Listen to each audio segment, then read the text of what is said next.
What's going on, everybody, and welcome to the 83rd episode of the Hot Takes Podcast. We got a very special episode for you guys, as always, as this week we are once again doing another spotlight interview. I love these interviews, I really do. And I have a great guest with me tonight, so without further ado, let me introduce you. From Greater Than the Game, the nonprofit organization, we got my boy Ryan right here. How we doing, my man? Great, thank you so much for having me. I'm super excited. Hell yeah, man. We were just talking about before how we love doing what we do, and it's exciting to collab like this. Yep, 100%. Yes, sir. So it's been a while, like we said before. Last time I probably seen you was around high school time, or at least, definitely high school time. Yeah. But we really mainly knew each other from the rec sports and whatnot, playing baseball. Pretty sure you played basketball with us too, right? Mm-hmm. So yeah, I knew you from that. And, we weren't necessarily like the best of friends or anything, but we always knew of each other, you know? So it was great that you contacted me. Like I said, like I told you, like you were always in the back of my mind once you started this nonprofit organization to get you on the pod, talk about it, promote it, and just spread good energy and good vibes all around. Definitely. Yes, sir. So without further ado, we could get right into the questions. So Greater Than the Game, a nonprofit organization, I'm just saying the basis of it, but I would like you to explain to me exactly what it is and really what's the mission statement of it. Our mission is basically just to inspire people through sports. So my whole life I've played sports, and it's been a huge motivator for me. And I have cerebral palsy, so like my whole life I've had people be like, "Hey Ryan, like it's so cool that you're doing this with CP." Like CP is a brain condition where my brain doesn't tell my muscles what to do correctly. So when you guys walk, when people without CP walk, they walk heel toe. There's nothing in my brain telling my body to do that. So I have to like think about it, and there's other like it's just a neuromuscular condition. Right. So when I play sports, like everyone would be like, "Wow, you're playing sports. It's pretty crazy." In my head, it was nothing because it's something I always loved, right? Exactly. So everybody would be like, "Wow, it's pretty inspirational," and I was like, "What if I could point people to like inspirational stuff that I saw and positive stuff?" There's so much negativity going around, and I just wanted to bring light to the positive things. And our mission down the road is to not only be able to help people through our content, inspire people through our content, but to help them get adaptive equipment and things like that in the future. We're still working on that. It's not 100% there yet, but that's coming too. It's all a work in progress, and you learn as you go with everything. Yes, exactly. I wanted to save it while we were on the podcast. It really is inspirational. Like you playing sports and everything like that, and loving, and like you said, like it's not even a thought in your mind because you love to play sports and whatnot. Yep. So what sports did you play in rec? I did say baseball and basketball, but were there any others, and are you still playing any now? Yeah, so I have played baseball, basketball. I played pickup hockey every week. I've been seeing Instagram stories of it, So we've been playing since 2014. A group of us from high school, every Monday we play hockey.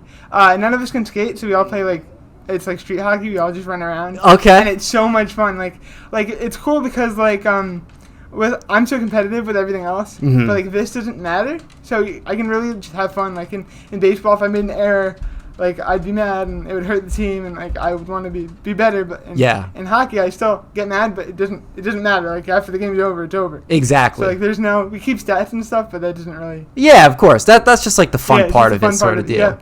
Yeah. And then I also do CrossFit.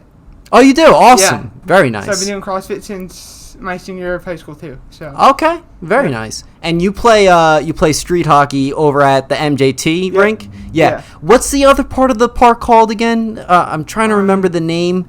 But where the hockey rink is and the soccer field, isn't there a different name for that side of the park? They call it something. It's like Jackson Mills. Jackson Mills, yes. Jackson Mills. Yep. Okay. Yeah, I was trying to say that to Mocha the other week.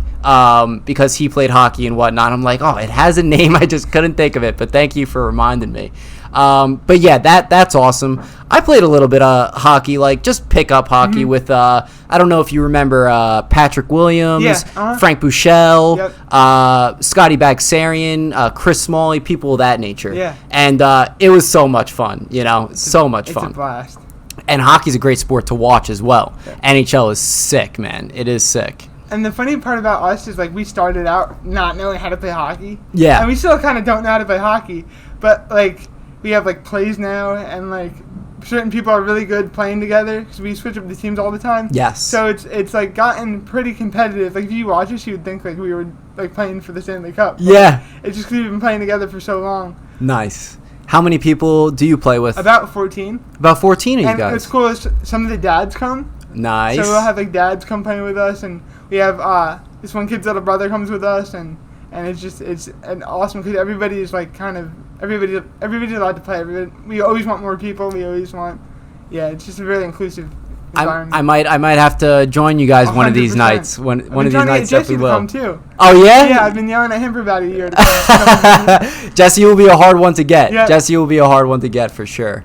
But okay, awesome. So that's your mission statement there. How did the name Greater Than the Game come about? So I first started writing for my own website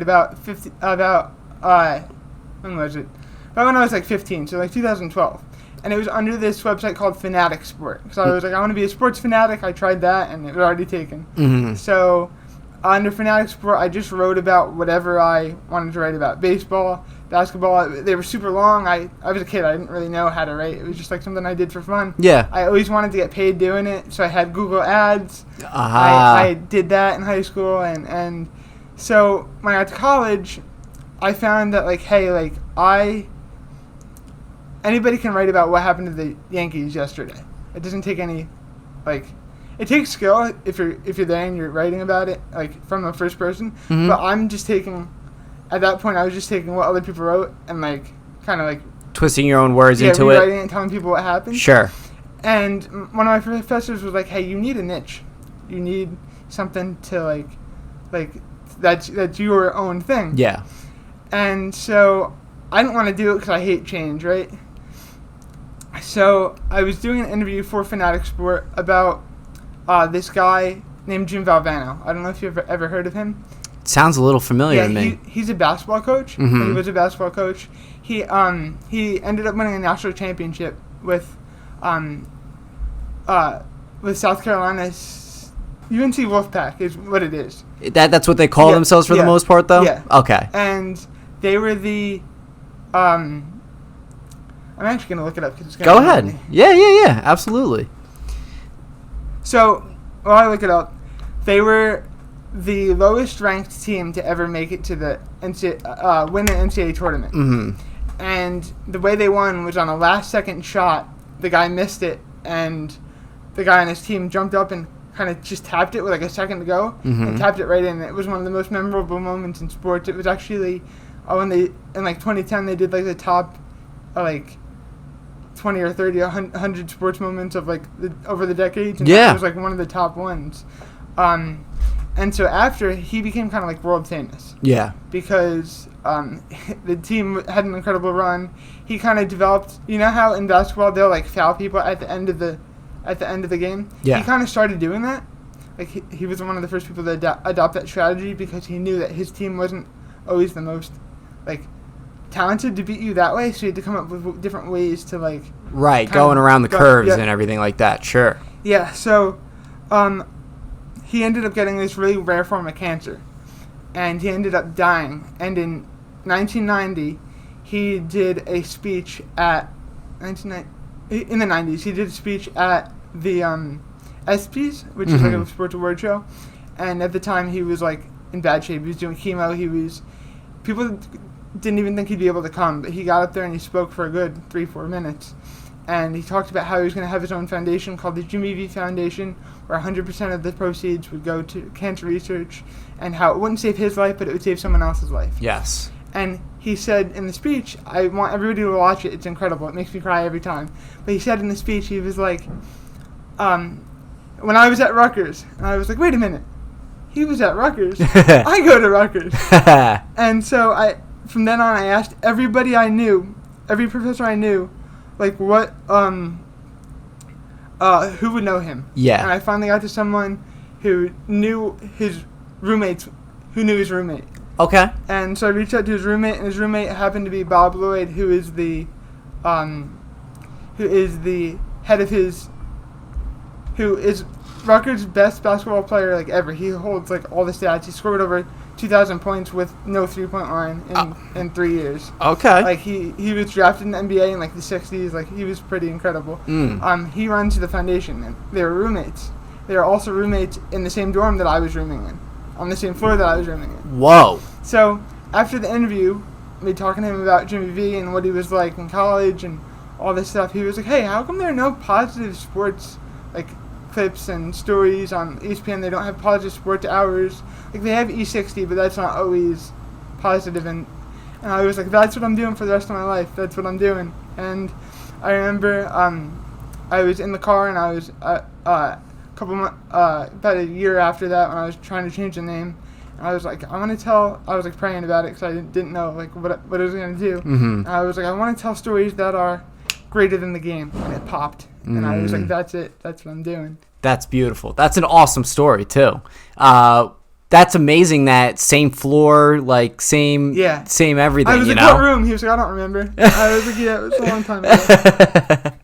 I actually have watched the Jimmy V, right? That's his name. I watched that speech before, and it is absolutely incredible. It is so inspiring as well. My dad actually just brought it up to me and the family at the dinner table the other day, and I rewatched it, and I'm like, wow, like this is something that people should watch at least once a month in a sense, I think, just to get like a perspective, Exactly. like bring you back down to earth in a sense. And he says, if you laugh, if you cry, and you think every day, it's a wonderful day. It's a beautiful day. And I think that's something that we forget. We forget like the little things. The simple and little things. Yes, absolutely. And it was NC State. Yeah, that's who. NC State. Yeah, gotcha. I always get it confused for some reson. There's always that one little thing. It's on like the tip of your tongue. You just need to know what it is. Yes. So all right, when did this nonprofit start exactly? So it officially started June of 2020. So right when I graduated school. Okay. So I graduated with my master's in global sports business in the middle of a pandemic, which wasn't the plan going in. Yeah, right. So there were I applied to like 300 jobs, and I just wasn't getting anything. Yeah. And so what I would do is in the mornings I'd try to apply to 10 jobs a day, and then do the rest on greater than the game. Okay. And at the time I was interning for a digital marketing agency, and the owner, when my internship was over, approached me and was like, "Hey, I love what you're doing. I want to help you." And we started talking about because at the time it was just a website. Yeah.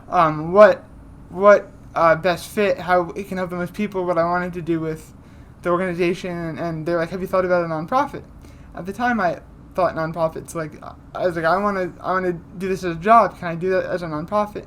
I ended up talking to one of my professors, and he was like, "What you're doing fits perfectly for what a nonprofit is." And so officially got incorporated in June, and then we officially launched in like April of this year, like publicly. Yes. But I've been working on it for about a year full time.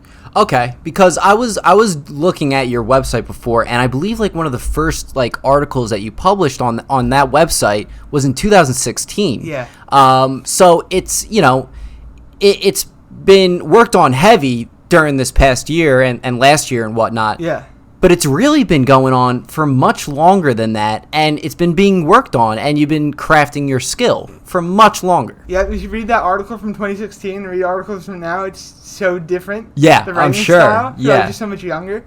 But those articles were kind of holdovers from my old website, Fanatic Sport. Okay. So what I did is I found the ones that fit my mission, that were human interest stories and that sort of thing, and fit my mission, and brought those over. Because I was like, why waste those? Yeah, why waste them? Recycle them. Yep, Exactly. Put them right out. The one from 2016 is probably one of my favorite stories. It's about a guy named Sam Mills, who was a linebacker for the Carolina Panthers and for the New Orleans Saints, and he's from the area. He's from Long Branch. Oh, nice. And he's like one of my favorite. He's like my favorite athlete ever. He was a 5'9". He was a linebacker, so he was my size, and he was counted out his whole entire life, and he tried out for the NFL a bunch of times and got cut, and he never gave up, and he ended up making the NFL. He ended up making it to the Hall of Fame. That's beautiful. Yeah, he was incredible, and unfortunately, in like 2004, he got sick, and he ended up getting cancer too, and he said they gave him like a couple months to live, and he said like I could quit, I could keep pounding, and that was his slogan. And at the time, he was coaching for the Carolina Panthers. So if you look on the back of every Carolina Panther jersey, it says "Keep Pounding," and that's why I'm a Panther fan, is because of Sam. That's beautiful. That's awesome. Now, they still have that slogan on their jerseys still to this day? And they have a "Keep Pounding" drum, so before every home game, somebody comes out and they hit the drum. And that is awesome. Yeah, he's incredible. That is incredible. And it's so sad, like, some of the most incredible people, they go too early, for sure. But it also adds to their story in a sense of how inspiring they really were. You look back at these people and you can't help but just to look up to those people. They have such a great story and everything like that. Like, there's no reason why you shouldn't be inspired. The funniest thing about it is my first Giant game ever was against the Panthers. And my dad was going, "Hey, my buddy's coaching on the other end." And at the time, I was a Giant fan because I didn't know any better. Yeah. I had no choice. So I was like, "Dad, let's go. He's coaching. Let's go down." And my dad's like, "No, we can't bother him during coaching." But it's crazy that was my first ever football game. And I ended up becoming a Panther fan like years later. Is your dad a Giants fan? My dad's a huge Giant fan. Huge Giants fan. Okay, gotcha. He's always like, "Dude, you can come over to the Giants." Like, no, I'm good where I'm at. That's awesome. So you basically already answered what made you want to start something like this, but what would you say is the thing that inspired you the most? So there's been a couple experiences that I felt really pushed me to do this. One was that guy with Jim Bevano guy, his roommate. Another one was I went and learned how to surf like 2 years ago, and by learned I mean like I took surfing lessons. Yeah. I'm not a surfer. Everybody thinks I'm a surfer. Not a surfer. Have terrible balance, but I learned the basics of surfing. I got up on the board for like 2 seconds. Yeah. And if you look on my Facebook, there's a picture of me standing up. My aunt took that in like a split second. So it looks like I was surfing for a long time. She picture. Caught it at the perfect time. Yeah. And I was up and I fell right off. But I was at the beach and I'm surfing doing my thing, and this lady walks up to my mom and she's like, "Your son has cerebral palsy, right?" Mom's like, "Yeah." And she's like, "My nephew has CP and he's mad at the world and he would never try something like that." And I was like, what if he saw people doing things that he wanted to do, overcoming other obstacles? Yeah. Well, he'd be inclined to do the same thing, right? He just doesn't see it. So he can't relate to it. So he doesn't want to try to do it. So that was another thing that kind of pushed me. So that's why some of my stories are about people with different disabilities. I like to say handicaps. I don't like disabilities, but other handicaps, just to show people what people are capable of. Now, not every story is like that, because that gets kind of like, I don't want every story to have the same arc. Yeah. But I think that's an important part of Greater Than the Game, to show people that with and without a handicap what they're capable of. I see what you're saying by that, but in my opinion, I think the more stories of handicap, like, doing things greater than they think in their own mind at first that they could do, the more the better. Yep. Because it just goes to show other handicapped people, it's like, wow, like, these people are doing this, why can't I do that? Yeah, exactly. Like, I feel like the more and more stories that build up on this sort of stuff, the more likely more and more people will do it. Exactly. But that's awesome that you where did you go for surfing lessons? It was Ocean City. Ocean City, okay. Yeah, I was down there with my family, and my my cousin, I'll never forget this. He said, "You signed up for surfing lessons?" He's like, "Bet you're not going to get up on the board." I was like, "Bet." And you showed him wrong. And I was like, "I did it, didn't I?" He was like, "Yep, you did it." I tried surfing once in California, and I'm talking years back, probably like high school, maybe not even high school days, maybe middle school days I tried it. And it's one of the hardest things ever. Like, I snowboard, but surfing's like a whole nether beast. So, like, even getting up on the board, which I attempted a lot of times, but was only successfully able to maybe like once or twice, to be completely honest with you. Yeah. It's quite difficult. It's real hard. So that's an accomplishment on its own, to get up on the board, even for a brief second, to ride the wave. And the kid that helped me was great. He had so much patience. Like, he was not getting out of the water until I got up on the board. and it's really funny. In the back of the picture, I didn't see this till after, but he's holding on to the back of it. Yeah. So, like, keeping it steady, which is the funniest thing, because I was like, hey, that's Ryan, hold on to it, help me out. And I was like, yeah, he was helping you. I was like, good, I needed it. That's a good trainer right there, for sure.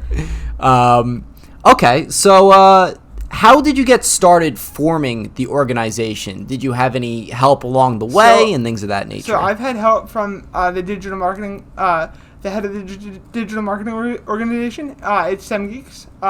They do PPC and which is pay-per-click marketing and SEO and other online marketing needs. And I interned for them for my last portion of grad school. Okay. And so, because I wanted to learn to do what they do for myself. Yes. And then he was like, hey, I love what you're doing.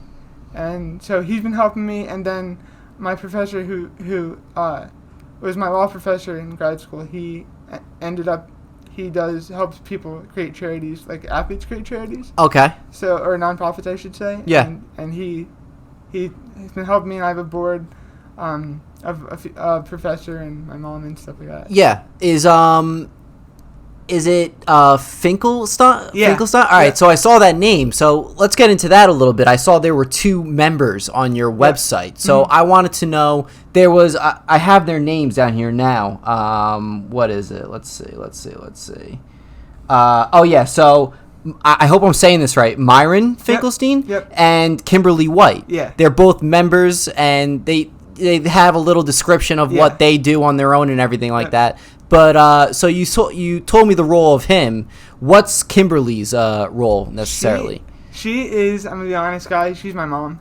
Oh, she is. Yeah, okay, all right. So she wanted to be involved from the get go, just to like. Hell yeah. To be like, to not only watch out for me, but to kind of like keep her eye on what I'm doing and making sure that I'm moving in the right direction. Yeah. But her expertise is in business development. Oh, so perfect. She that's what she does for work. So she's been kind of helping me with the networking and that side of the business.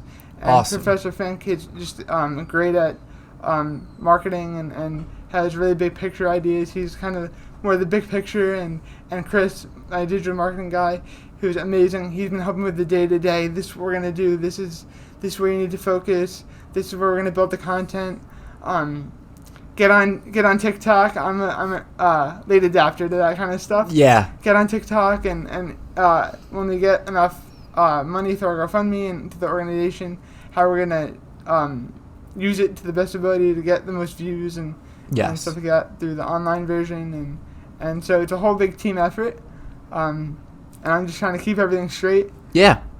The digital marketing team, are they the ones that helped create your website? So I created the website myself at first. And you did? They helped me rebrand it. Okay. They were amazing. Go to them if you need a website, semgeeks.com. You can just throw it in Google. It'll come right up. SEM and then Geeks. They're incredible. I think the website looks fantastic. Thank you. And I love the logo too. Did you design that logo yourself? So I got that off of some website where it used freelancers. Yeah. And I paid some dude in Indonesia like $300, and I said I want a logo with a G and something with a greater than sign, and he was like, oh. And I was like, yeah, that's perfect. Yeah. He was like, no, it looks great because it's like simplistic, but it's kind of like straight to the point sort of deal. It's nice. Yeah. Very cool. Like I said, I love the look of the website and everything like that. It is incredible. I love all the tabs that you have. You have the different sports. You got NBA on there. You got NFL, MLB. And the NCAA as well. I saw the tabs on there. So you have articles that you write yourself on there, all through those categories and whatnot. So my question for you, why those sports necessarily? So in the beginning, those were the sports that I loved, football, baseball, basketball. But now it's whatever I can find that's inspirational and positive.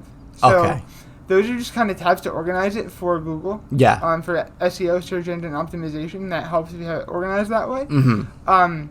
But I'll write about whatever comes up. Like, for example, I wrote about 3 weeks ago, I wrote about Simone Biles. She did a trick, or not a trick, sorry, that's not the right vernacular. She did a movement in a gymnastics competition that has only been ever tried by men, and she landed it, and It was wow. pretty inspirational to me. Like, Yeah, she's the first person to ever absolutely. do that. Yeah. And she got a pretty low score for the amount how hard it is to do, just because she says that their scoring isn't up to her level of execution. Sure. So I wrote all about that. So I'll write about whatever comes up that's positive, inspirational. I used TweetDeck a lot to help find content. TweetDeck? Yeah, so it's Twitter, but you can look at multiple accounts at once. Oh. You can follow different hashtags, and that's how I find a lot of my stuff. Very cool. Through Twitter, Instagram. I'll be scrolling through Instagram all the time looking for stuff. Yeah. People send me some stuff. Hey, Ryan, look at this. Like all kinds of content. Nice. So when you say you'll write about anything that is inspirational and in a sense like record breaking, Yep. in a sense, Yeah. you know, that would probably be under like the athlete profiles, Yep. right? That you do. Yeah. Now that page I would find the most interesting. Yeah. Because we're like I'm not huge with sports, but I love hearing about great stories and Yep. everything like that. So that would be the tab that I would go to check out all sorts of things of that nature, you know. So yeah, that's awesome. Now, the nonprofit part of your organization, you have a GoFundMe page for that you've been raising money for? Yep. That's awesome. And I saw you had the video of yourself describing everything that you do and what you're doing and everything like that. So, if you don't mind me asking, how much have you raised so far since you first started? I've raised about 5,300. So far, 5,200. Nice. So it's been pretty cool. Hell It's yeah. been a wild ride. I love seeing the support. I never thought that people would believe in my dream so much. Mm-hmm. You know, do you know who Gary Vaynerchuk is? Yes. So I watch his videos all the time, and he talks about people like when he was younger, not really believing in what he wanted to do with the wine business. And Yeah. if you guys don't know, he's a wine entrepreneur, and he moved into digital marketing around the turn of the internet bubble, and That's how we like first started Yeah, with yeah. the wine taste testings and everything. And yeah. he had his dad owned a liquor store in Patterson. He's from New Jersey, which is pretty crazy. There you go. There you go. And so he talks about how people didn't really believe in what he was doing, and I have so many people. I'm blessed. It's all God. Like I'm blessed. Like to have so many people that believe in me and want to donate and believe in the mission. It's just incredible. It really is incredible. I mean, I believe in you. It's great. It's amazing what you're doing, and the more people that know about it, I don't think they would look away. Yep. Like literally, it's such a great purpose of this organization, you know. So what you're raising this money, where is it necessarily going to? So right now it's going to like funding the organization. We have to get like a general like fund of like what we're gonna do when we build out the braces, the adaptive equipment. We need to have a general like fund to kind of go to. Yes. So it's the marketing budget, it's all this stuff. So people don't see our content and do like visit our website and get inspired. This kind of dies. So it's going to just now general stuff, and we're hoping that in the near future, in the next year or two, my goal is to by the end of this year to help one person get adaptive equipment. Okay. That's my one focus. Yes. In addition to putting out great content and interviews and all that kind of stuff on the more nonprofit side. Yes. To do that. So that's kind of what the money's going to. I mean, it's all for a great Yep. cause anyway. So that is awesome. And hey, small steps at a time. Even if it's just that one person Yep. that you want to get that equipment, you just build up from there. Yep. Yeah, that's amazing. So would you say the basis of all your content is through your website, or can it be reached and found in other platforms? Yeah, so we do Instagram. Okay. We're big on Instagram. I'm putting out content on Instagram every other day. That was kind of like the first. I kept seeing all this inspiring stuff and saving it and saving it and saving it, and then I had this whole stack of crazy stuff that I thought was pretty cool. And sometimes when I'm home and I'm like not fired up, not motivated, I'll go back and actually watch my own stuff on Instagram to fire myself up about what I'm doing. There you go. So Instagram, we're on Twitter. We're on Instagram at _, and we're on Twitter at _TG. Okay. I'm not as active on Twitter as I want to be. Mm-hmm. I'm just still trying to get everything straight with the content calendar and things like that. We just made a new LinkedIn page. We're trying to grow that because I feel like that's a medium that's not always utilized by businesses. Yes, 100%, and great place to make connections as Yep. well through that as well. I'm with you on the Twitter game, man. I just started to use it again, and it was like my main profile, but now I just transitioned it to like the podcast profile to promote stuff and whatnot. So like I never really used Twitter that much back in the day, but now I'm starting to use it more than I ever have been for promotion. I used to use Twitter in high school a lot, and when I got back into using Twitter again for Greater Than the Game, I couldn't understand. I was like, my stuff used to get all these views and retweets and stuff, and now it's not. Like, what changed? I'm older now. I should be better at it. Right. I guess being, not that I'm old, I'm 25, but like being in that high school kind of mode, it was natural. You know what I mean? Exactly. Yes, I know exactly what you mean. I feel the same thing with Instagram as well. Like, getting the likes and everything like that. It's something that like I wasn't like so obsessed over, but I liked getting the likes and whatnot. And as you get older and whatnot, you're like less relevant in the sense of like the college world and everything like that. So like people, still friendly to you and whatnot, but just there's a disconnect there now that you're not at school with them and stuff like that, Exactly. Yeah. All right. So when it comes to the athlete profiles and whatnot, you must have a lot of fun covering these people and their story and everything like that. Explain your process of how you do your research on these people and, why you're even researching them to begin with. So I'll start with my original content. Mm-hmm. That's like the stuff that like I have that's great in the game that nobody else has covered. A lot of it's just been like from personal experience. Like for example, in CrossFit there's they have adaptive CrossFit now, and it's getting pretty big.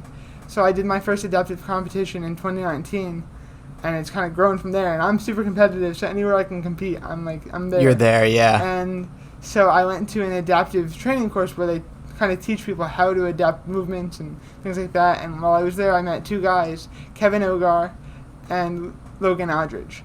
And yes, Logan Aldridge. I saw that article as well. Yeah. Logan's incredible. He was just on ESPN. He did a clean and jerk of like 255 pounds with one arm. Wow. He's incredible. He's a Nike-sponsored athlete, a wakeboarder, and when I launched the podcast, I was like, who can I talk to? Like, who's going to want to talk to me? And I was like, wait a minute. Like, I just met Logan. He follows me, and reached out to him and started doing research on him. And I like to have questions before I reach out to the person. Sure. Just so I'm prepared. Yeah. But, so I picked him. I picked Kevin because I met Kevin personally. Kevin Ogar, he was a world-class CrossFitter until he was, he still is, but he was doing a lift, and he was doing a snatch, and it was over his head. Mm-hmm. And he was on a platform that was slanted, so he kind of lost his balance. And so he bailed like you're supposed to do. Behind him there were two 45-pound plates, so the bar hit the plates and jumped up, and they severed his spine. Oh. And he said 4 things saved his life. He has a higher higher red blood cell count than average people because he works out so much. His friend was an EMT. She was there to keep him stable. And one of the doctors was that could do the surgery he needed was checking on another patient, and only 2 people could have done the surgery he needed, and that doctor came in the day on his day off to do it. And the other thing he just said was just like God. He felt God's presence the whole time. And so talking to him and his story, he ended up after being paralyzed, he ended up becoming a first red shirt CrossFit coach, and the red shirts are the people that train CrossFit coaches. Okay. So he was the first adaptive athlete to ever do that, and now he competes in the Paralympics. And so I knew his story was super inspiring, and absolutely. got to interview him, and it was incredible. So a lot of it's from personal experience. Definitely. Were they more than willing and open to do this podcast for you? A million %. It took a little bit of of me trying to get a hold of them because they're busy guys. They're traveling all over the world and stuff. Right. But they were willing to do it. Yep. Now, when you do record these podcasts, because you were telling me before you want a whole setup like this and whatnot. You want to start doing video podcasts, I'm assuming, as well, adding the video factor to it. But for right now, though, you're just recording audio. How you were telling me a little bit before, but the name of the software that you use didn't sound too familiar to me. It's Adobe Audition. Okay, so it's Adobe. So that's great off the bat. But Audition I never heard of before. So it's just a regular recording. You can record from it. I used it in my radio class. I took radio twice in college, and that's what they used. So I just it was what I knew. Yeah. So my first podcast ever was with Scotty Kramer. He's a local guy, a BMX guy from around here. Mm-hmm. And I went to his shop, his bike shop. He has a bike shop on Route 9, and did the podcast there. And everybody was like, "Hey, I'm hearing noise in the background." I'm like, "Yeah, I'm in a shop." Like. Yeah, right. So it's been a cool learning experience on how to tell the stories and people. I'm trying to get to the point where I can get people to cut things for me. Yeah. And tell it more in not a chronological view, but in a storytelling kind of view. Mm-hmm. That's where I want to get to, and that's where a lot of the funds and stuff, like being able to produce the kind of content I want to produce. Right. Go towards doing the mini documentaries is what I want to eventually get to. Okay, that would be awesome. Yeah, that would be really cool. And would you do these mini documentaries on people you've done the podcast on already, or different people? Different people. Yeah, yeah, different right. People is where I'm trying to go towards. Definitely, gotcha. Very cool. I think it's a cool aspect to travel to the person to do the podcast itself. At that point, it's who cares if there's noise in the background? You're in the atmosphere of where they're working and how they live their lives and everything like that. I think it's a cool part of it. So that's awesome. Especially because he's local. So he's come down to the shop. I was like, heck yeah. Yeah, right, exactly. Now, that guy, could you say his name again for me? Scotty Kramer. Scotty Kramer. He was the BMX rider, and you told me before, he broke his back? He broke his neck doing a trick for his YouTube channel. Okay. He has over 1 million followers on YouTube. Oh, he does. And he actually holds the record for most X Games medals. And he had grown. He started on YouTube when YouTube first came out, so he had grown his following, and he was putting out videos every day. And that's what he wasn't competing anymore. He just loved putting out content. Mm-hmm. And so when he was doing a trick for one of his videos, and he was in Las Vegas, and he ended up breaking his neck, and the doctors were like, "Look, you're probably not going to walk again." And he ended up months later walking out of the hospital, and he's pretty close with Eric LeGrand now, because they both had physical therapy in the same hospital. Eric LeGrand, he was a Rutgers guy who became paralyzed, and the coolest part about his story I took away from was perspective. So I thought, man, he proved the doctors wrong, he proved everybody wrong, and he said no. With the way the injury is, it either comes back or it doesn't. The doctors will tell you the worst because they don't want to tell you that you're going to come back and have it not happen. Right. So he was like, for me, I was at peace with everything I'd done in my X Games career, my biking career. If I could just create content, if I was happy with just living, because he basically almost died. Yeah. He was very close to dying, and he was like, "Hey, if you ding your car or something bad happens in your day, if you're a happy, healthy person, we take so much for granted that we just got to look at the little things." And that was the most impactful thing for me, because I get a lot out of talking to these people as well. It's not just for other people. Oh, right. A lot of times it's for me too. Of course. By the way, I love the shirt that you got on right there. So you got the Under Armour logo on there as well and everything like that. Where'd you get those made up at? From the mall, Custom Tees. Okay. Custom Land, I think it's called. Nice. Yeah, I'm actually going on a business trip on Wednesday. My first business trip ever. Going out to Indiana to cover the Big Ten Media Days. Okay. So I needed a professional. Yeah, absolutely. Looks spiffed up and everything like that. That's awesome. So going down there, are you interviewing people down there? Or? Yeah, I'm gonna try. I don't really know what it's gonna be like, the setup or anything, because I've never done something like this before. Yeah. But I'm gonna do my best. I have some overarching questions, some good questions to ask people, and it'll just be a great learning experience, way to spread the organization. Just connect with other journalists, and you never know what's gonna happen. You just need to talk to as many people as you can. Yes. And that's how I met the guy that knew Jimmy V. You just gotta be out there. Gotta be. Podcasts like this, yes, absolutely.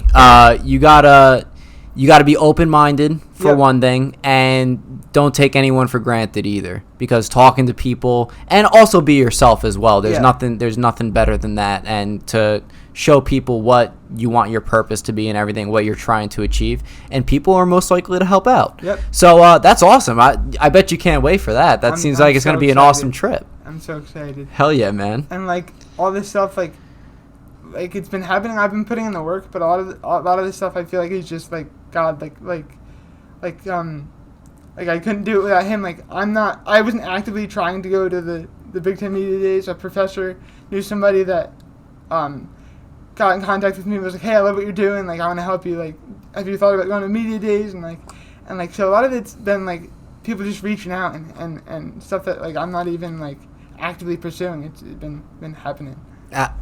Hey man, that's awesome. Some things you don't seek for exactly, but they just come to you, you know? But then again, like you're on the right track with what you're doing, that things will just start to come to you, you know? So that's awesome. And seems like you have a great support system as well with all the people there. Nowhere without my parents keeping me sane, my dad keeping me sane. I'll call him, hey dad, like this isn't going where I want it to go and I don't know what to do. But a lot of the thing for me is I don't know what I don't know. I'm so new at this. Yeah. And I want to be here, and I'm here, and you can't rush it, man. Yeah. Like, do you know Eric Thomas? No, I'm not too sure. He's a motivational speaker. He's one of my favorite motivational speakers, and he always says it takes 21 years to be 21 years old. Mm-hmm. And when I first heard it, I was like, that's kind of dumb. And then I thought about it, and I was like, he's saying trust the process. Yes. You can't be 19 and like. You can't be 21 in 19 years. That's right. Speaking of like motivational speakers and whatnot, I believe you did a little speech and spoke to a crowd as well, right? Yeah. So I spoke to the Monmouth County Chamber of Commerce. Okay. Great in the Game is a member of the Commerce, so they wanted me to speak, and I wasn't too sure what to speak about. But I ended up just talking about my podcast and what I learned from them. Mm-hmm. And it was really incredible. I was an honor to talk to them. And I also spoke for a fifth grade class.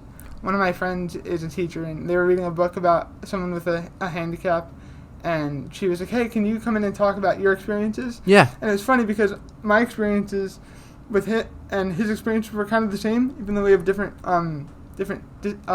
handicaps. Yeah. So it was cool to kind of like, for me, to see that there are other people that went through the same kind of stuff that I went through. Of course. Because like in Freehold, like there are people like me, but like it's not. I think there were 3 people in our high school that had cerebral palsy. So it's not as common, but it was cool just to see, hey, like you went through the same thing. That's pretty crazy. Yeah. Right. So it was cool to kind of give life to the book for these kids. And I told them, don't hold back, ask me anything. So like you said, like don't hold back, ask me anything. Are you just an open book about it all? Like 1,000,000%. Yeah. Because a lot of people like think that like to accept people, you have to not talk about it and just ignore things. People aren't going to accept you until they understand what's going on. Right. So not talking about it, like my mom used to say when I was little, hey, would you rather them think you're weird or rather them think you have cerebral palsy? And I'd say, I'd rather them think I have cerebral palsy. Right. Because then they know, and then they can be more accepting of other people that have it. So unless we talk about it, nothing's gonna change. And you get those looks sometimes, and it doesn't bother me because I would look too. It's hard not to. Just people don't know, and it's not their fault. They're not being ignorant. They just haven't seen it before. Right. So unless we talk to them about it, nothing's gonna change. Right. Exactly. I had a funny story once. It was right after a high school lacrosse game. We had just lost, and I was in a terrible mood. And I was getting pizza at Vinny's Pizzeria. Mm-hmm. It's my favorite pizzeria in the world. And these little kids walk up to me, and they're like, hey, what happened to your legs? And I was like, totally fine with like answering them. Yeah. Like, I was like, oh, this is awesome. Like, again, I want people to know. And so the mom runs up, don't tell him. And I went, why? And she goes, if it's not too graphic. I was like, listen, it's a neurological thing. Like, I wasn't bitten by a shark. Yeah, right. It was so funny. Oh, man. I had a blast. So I guess people are just sometimes just afraid, like you said, like it's not necessarily their fault or they're being ignorant or anything like that, you know. I mean, I get nervous when I see other people. I don't always know how that have other handicaps than CP. I don't always know how to react. So I get it. Like it's all part of it. Yes, exactly. I'll be honest with you. I wasn't sure what CP was at all, like when I was younger and whatnot. So I wasn't sure because I think I know who you're talking about too in Freehold as well. And I wasn't sure what it was necessarily, and I was also always afraid to ask myself, you know, because I didn't want to be rude or anything like that. But you know, as you get older and whatnot, and what you're telling me right now, it's like it's better off to ask, you know, what's going on, and obviously be friendly and whatnot, you know. But yeah, I think the more people that know, the better. And it's funny because CP has so many different like levels to it. Mm-hmm. Like my great uncle had it, and he had his arm was like this. I don't know if you can see it on the camera, but he had his arm was like this, and he had like third speech, and like he like walked on his toes. And my cousin has it where she's like, you can't really tell, but there's like subtle things she does, and I have it in the middle. So it's crazy that they say that cerebral palsy is not hereditary, but 3 of us in our family over generations have it. That's what I was going to ask, if it was hereditary. They say it's not for some reason. Really? Okay. We think that it might be our family thinks that it might be a gene that reacts to the lack of oxygen. So I was 3 months early. I was supposed to be born in like May or June, and I was born in March. Oh, wow. Okay. So I was 3 pounds. I was like an alien baby. I was like not in good shape for a long time. And thankfully I was all good, but it was a journey for a little bit for my parents. Yeah. Especially being 3 pounds. Like my mom always says, like 3 sticks of butter weighed more than you. Like it was like incredible. Yeah, right. Well, hey man, you did it. You got through it, dude. You know, which is incredible. So what else do I have for you? I did want to talk about Logan Aldridge for a little bit as well. When I was scrolling through the podcast and whatnot, this is definitely one that I want to listen to because it seems like such an incredible story. With his interview, was that also in person as well, or that was over the phone? That was over the phone. So that was during COVID, actually. It was. So I was trying to get with him in like November, December. Yeah. And it just kept getting pushed. And when COVID happened, he was I'm free because of COVID, not traveling. So he's also an adaptive coach. So he's traveling all over the world. So they weren't traveling at all. Yeah. So that's how I got kind of in touch with him, and that was pretty awesome. So the quality's not as good as I want it, but he still has a great story. Yeah. Do you want me to like summarize it? Yeah, sure. Okay, cool. So basically, he was a wakeboarder. Wakeboarding is where you're on a board and you pull behind a boat and you do tricks off the wake of the waves. Mm-hmm. And he was finished wakeboarding. He was like ranked, like state ranked. He was pretty good. He was like 13. And when he was done, he was wrapping up the like handle. Mm-hmm. It's really long, so he's wrapping it up around his arm, and the handle part got caught under the propeller. So it clamped down on his arm, and he's from North Carolina, so they were like kind of like in like the middle of the woods and like a lake. Yeah. So they were kind of far away from like help. Yeah. So his dad ripped his shirt off and like tied it, did what they could do, and they called the ambulance. And he said like now if the same thing happened, they would have been able to save the arm with the technology they have. Yeah, sure. 20 years ago, they didn't really have that. So, this is the most profound thing he said that I took away. He said he was driving to the hospital, and he said, "Mom, what do I do if I lose my arm?" And she was like, "Logan, it's just an arm." And that was the mindset he had going forward.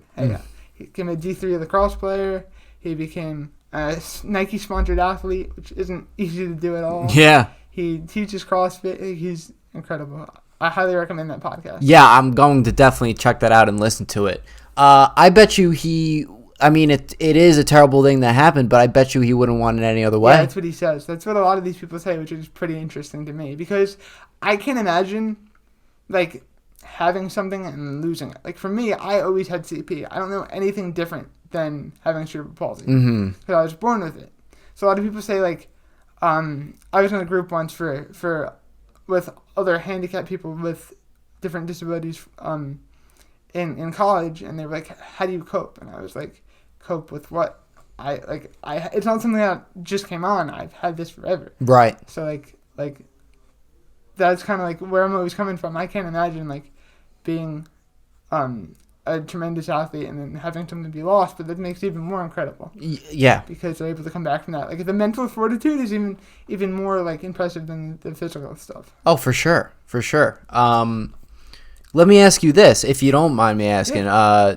When you were younger, did your mental like capacity and whatnot, was it something you struggled with? Like, was it hard to accept? So I never like realized. I always say like having cerebral palsy for me was like the opposite of a Spider-Man movie. Like, you know how in Spider-Man when he's like getting his powers, you can like climb walls and stuff? Yeah. For me, it was like, oh, I'm not the best at that. I'm not the best. Like, it was me learning like what I was struggling with. And a lot of times I wouldn't understand why. And my dad would always harp on perspective. We had friends that were much worse than I was. So they were like, hey, you're struggling with this, but this person, blah, blah, blah, blah, blah. Right. So from a young age, I knew, hey, I'm not where I want to be all the time, but I'm definitely, it can get worse. And that's not always a easy thing to think about. You always want to think that your problem is the worst thing. Mm-hmm. And it's 99.9% of the time it's not. Right. So that was what really like kind of shifted me towards like. Well, you also seem like a very like happy, just like positive minded person in general. I mean, just look at what you're doing now with everything. I think that's a big help to it. Yeah. And some people could learn to have that positive mindset, to like, everyone has their bad days, but to mostly always have that positive mindset. But it's hard for people to learn that, I think. And I think it's something that a lot of people are really just like born with for the most part. I got to say, for me, it was parenting. I give that 100% to my parents. Well, I love your parents too. They are awesome. Yeah. Because they could have coddled me, and they chose not to. They chose to treat me like everybody else. Hey, Ryan, you can do anything anybody else can do. You can try it. You might not be able to do it, but I want you to try it. Like, for example, my dad, when I was a kid, we were in Carolina on vacation, and I wanted to go go-karting. Mm-hmm. Now, with my braces on, I have no flexion in my ankles. So even now, I drive with hand controls. Now, my parents knew that, but they didn't want to be like, hey, like, they wanted me to figure out that I couldn't do it, to show me that I could try anything. Yes. So we waited in line for like a half an hour. We get up to the front, and the attendant goes, he can't do that because he has a cast on. My dad's like, they're not cast, they're braces. And my dad turned around to the guy behind me and us and said, hey, we're not moving until he gets his manager, so like sit tight. And like that kind of showed me like, hey, like my parents got my back, they want me to try anything, and that's really encouraged to everybody, just try things, and you're not going to be great at them but all the time, but you get a little incrementally better, builds confidence, all kinds of good Absolutely stuff. And it's all about experience as well. It's all about experience. One of the things I live by is that nerves, anything that could stop you from doing something, it's always good to just shoot your shot with whatever and just go for it. Just experience it, because YOLO, like that old saying, like you do really only live once, and you might as well try everything that you possibly can. And even in like with the physical part of it, like I would fall all the time when I was younger. I mean, still fall, but like I'd fall a lot more when I was younger. Mm-hmm. And my parents, I would be in the grocery store and I'd fall, and my parents wouldn't even turn around. Get up. People would come to help me. He's fine. Get up.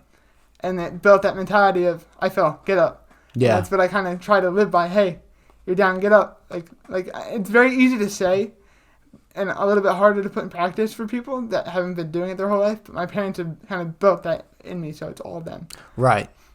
That's amazing. Honestly, it's awesome. What I was gonna bring up too is that you said it already. Like your parents treated you like everybody else and whatnot, and I think that was a big factor and helped out as well. Yeah.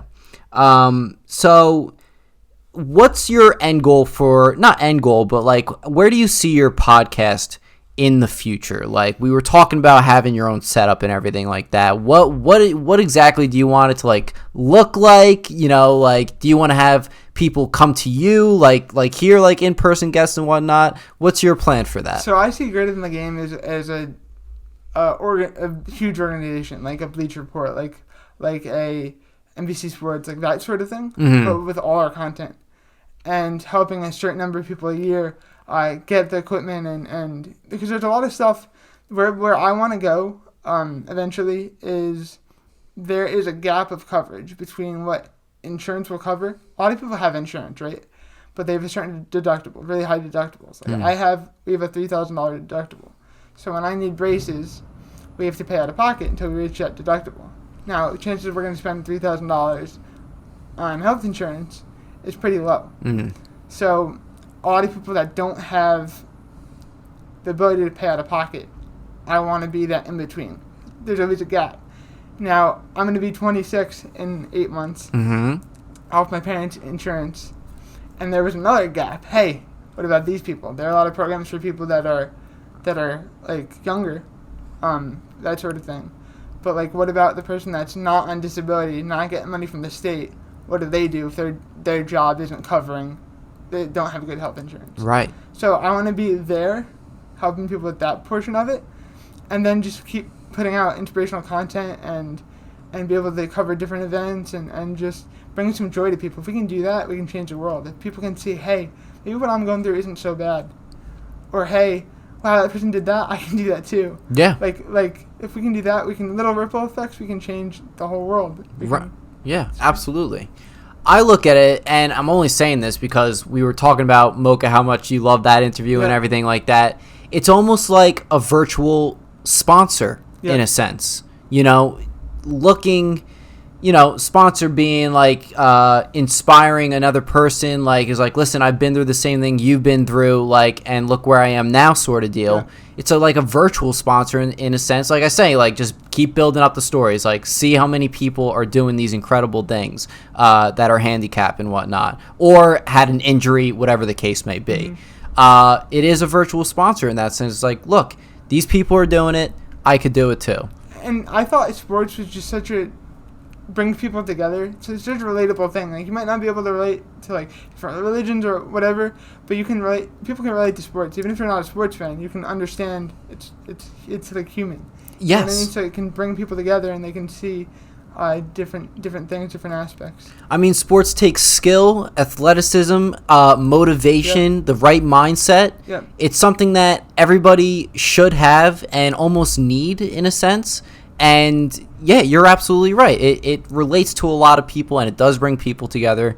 I think it was a great choice to base it all off around sports. And it's like what I've always loved. So like it's like easy for me to like dig deep and put in the time. And absolutely. Now I did want to ask you this too. You brought up the thing, if like you needed new braces and whatnot, you have to get them like replaced from time to time too? So when I was younger, it happened a lot more because I was growing. But not a lot of people with cerebral palsy. I shouldn't say not a lot, but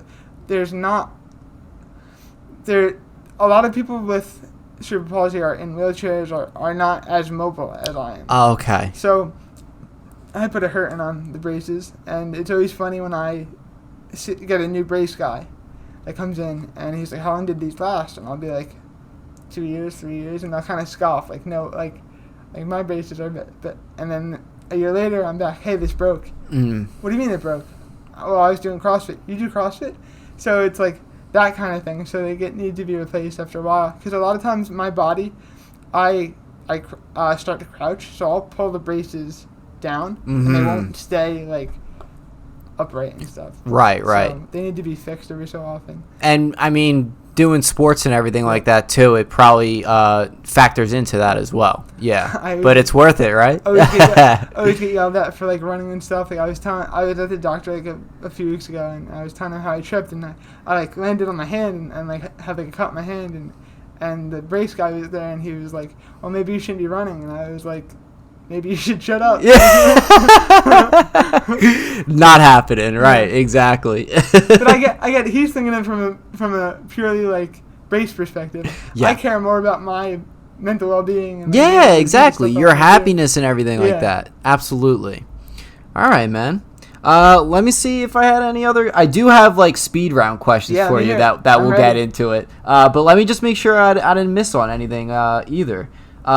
Like I said before, I do love the website. It's freaking incredible, and it's like a staple. And I also like that you said that you look back at your own stuff when you are feeling down or whatnot to get you pumped up. I do the same thing for my podcast Instagram as well. Like, just do a random like flick, like scroll, and just choose a random clip, and I'm like, oh wow, I remember we talked about that. That would be cool to talk about again, or something of that nature, you know? Because I think a lot of times you lose. One of my favorite quotes is, you can't see the picture when you're inside the frame. A lot of times you lose where we've been because we can't see it every day. Like, people, when you're little, like, you haven't seen an ant for like 3 years. Oh my gosh, you're so big now. You see yourself getting taller every day. Exactly. But they see it right away, so you don't always see how far you've come. So it's good to not look and be satisfied. I'm good. I came this far, but look to be like, hey, look how far I've come. Look where I'm going, kind of thing. Yes, absolutely. And just having a whole library of content of basically documenting who you've been interviewing, your life in general too, and whatnot.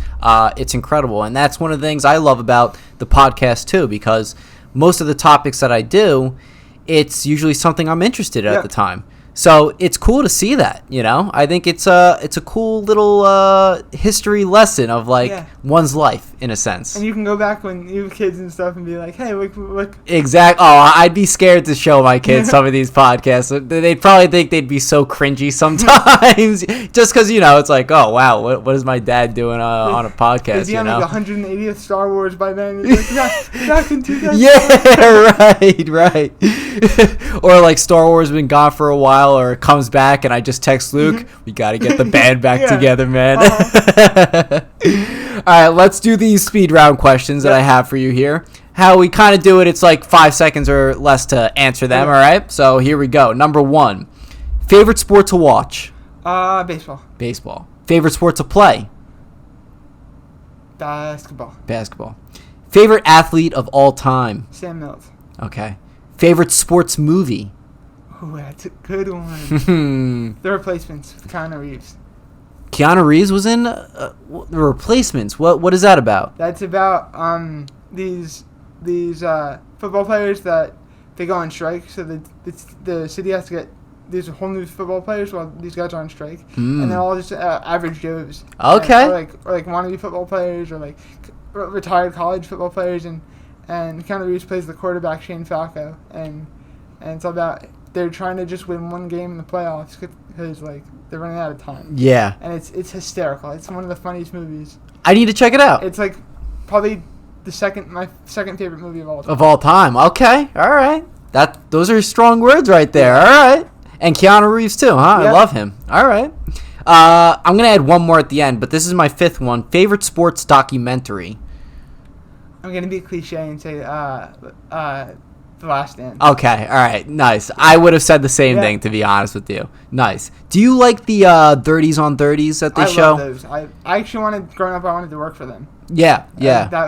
That's kind of like where I saw like the kind of content I wanted to produce with my fanatic sport and stuff, and creative in the game, kind of like move, like not just video, but like move towards like those kind of human interest stories. That's where I first got caught up. Hey, I can do that just on my level. Right. Kind of so you would say that 30 on 30s was like another media like inspiration for Greater Than the Game? Totally. Awesome. Okay.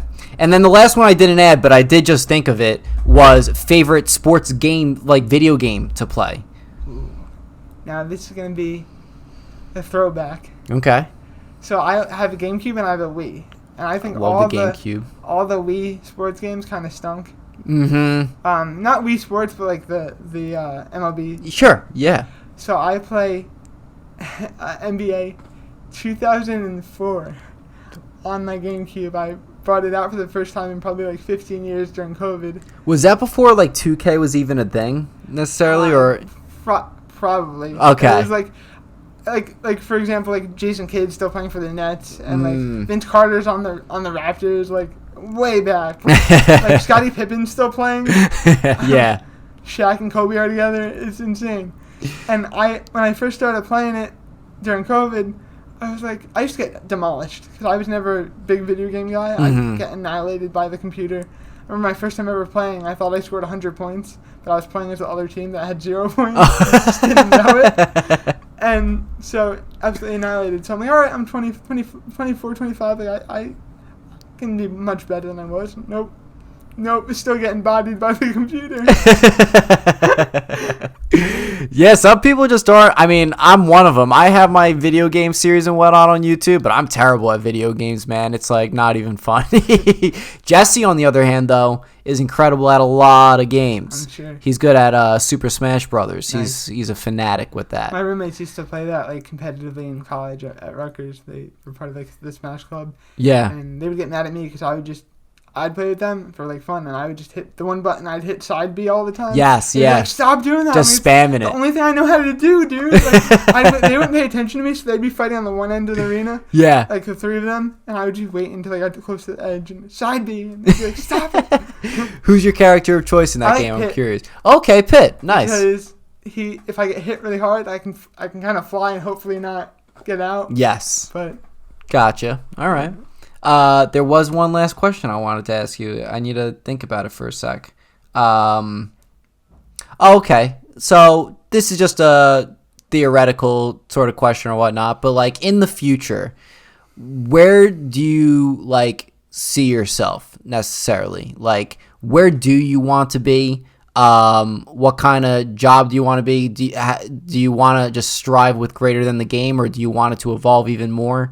Where do you like picture yourself in the future? I want greater than the game to be like my job forever. And now that might change as I go, but right now it's what I've always loved to do for fun. And like when I was younger, and I thought I'd get a job in the real world, and then eventually moving through networking, moving to do greater than the game on my own. And when the pandemic hit, I felt like God was saying, "Hey, I'm going to switch that on you, and you're going to do this now."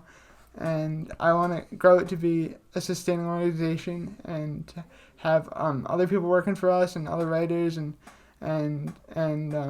really just grow it. I want to start doing some speaking engagements, things like that. Like I'd love to be an author. I'd do stuff like a lot of different stuff. I've always been a kind of like, I don't want to say entrepreneurial like all the time because I feel like that word gets overused. Like it definitely kids does. Our age are selling like stuff online, and like everyone's like, oh, I'm an entrepreneur, and you are, but like it's just overused. Like people they do one thing and like, oh yeah, I'm an entrepreneur. I agree with that. Yeah. But like I used to sell Cutco, the kitchen knives. Okay.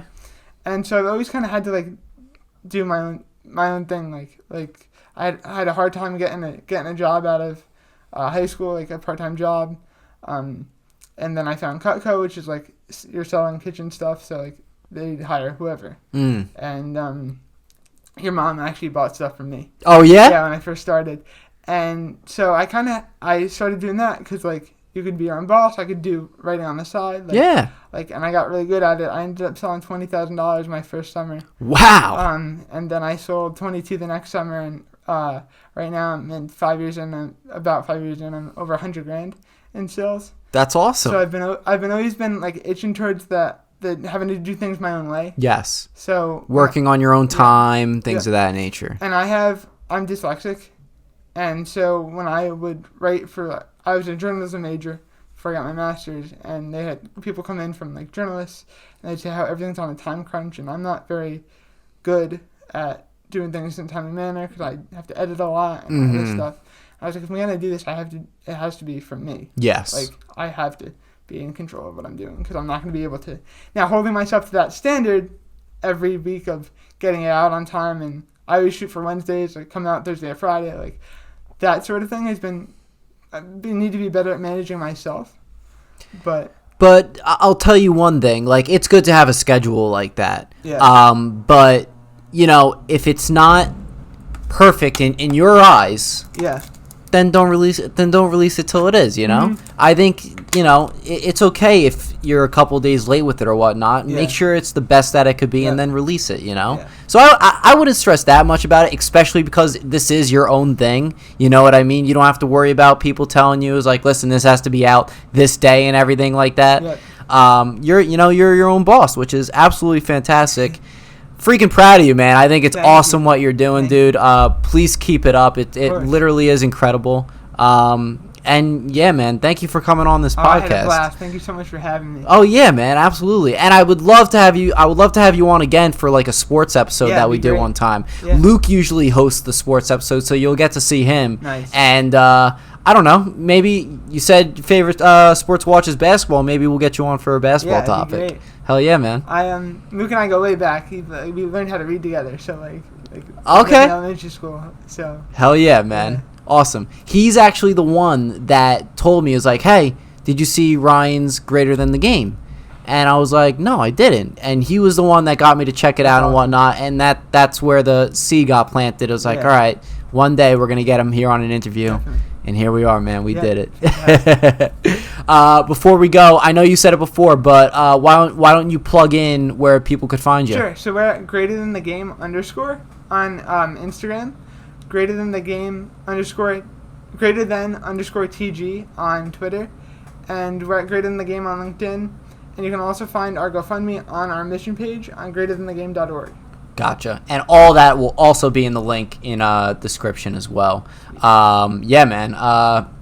It was great seeing you, dude. Appreciate it. So much, dude. Appreciate you coming on. All right, guys, if you like this episode, make sure to like, subscribe, and share. Also, follow us on Instagram at Podcast with Frank. I'll be putting clips of this podcast along with other projects that I'm working on for you to check out. We're also on Facebook and Twitter at Frank Videos, so make sure to check us out there.